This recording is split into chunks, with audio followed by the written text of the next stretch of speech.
Nominé au César en 86, victoire de la musique la même année pour 37 le matin, victoire encore pour la bande originale du film Camille Claudel en 89, Gabriel Yared est l'un des musiciens de cinéma français les plus importants de sa génération. Portrait du compositeur qui dernièrement a d'ailleurs travaillé sur le film de Jean-Jacques Hano, L'Amant.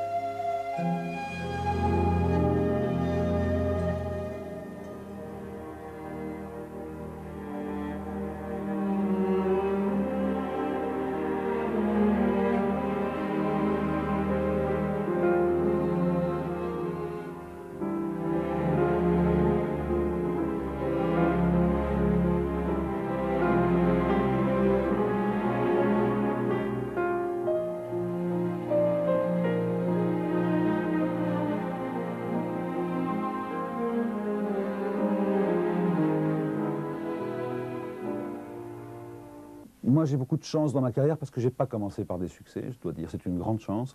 Et ma petite carrière est parsemée de 2 ou 3 succès que vous connaissez, qui ne sont pas, à mon avis, des succès fantastiques, mais qui me suffisent largement pour continuer à dire encore ce que j'ai envie de dire.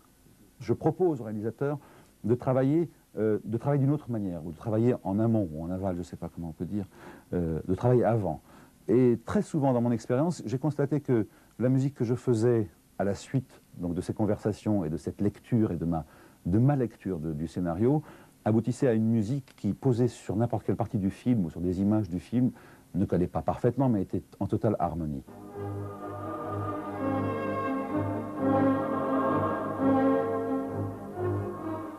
Il est difficile d'envisager plus d'un film à la fois. Enfin, pour moi, en tous les cas, c'est très difficile et c'est très personnel.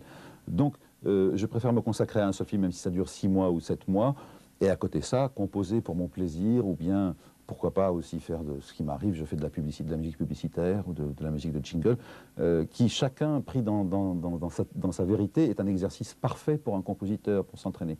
Donc, je ne peux pas prendre trop de travail, parce que je passe beaucoup de temps autour d'un scénario, je passe beaucoup de temps à chercher, et il y a un investissement personnel tel que ce ne sont pas des choses qu'on peut faire à la légère ou en mélangeant ça à un autre travail.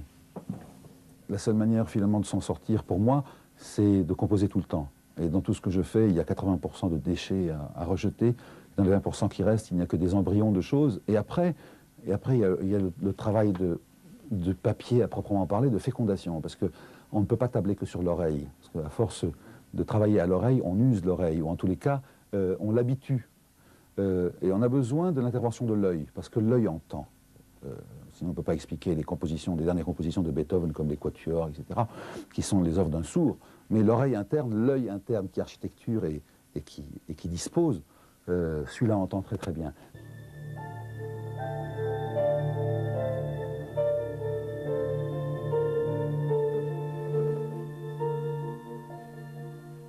En ce moment, je suis en train de travailler sur le film de Jean-Jacques Benex qui s'appelle IP5.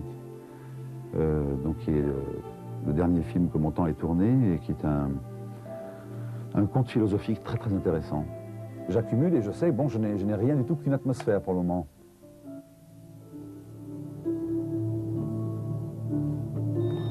Mi, fa, sol, fa.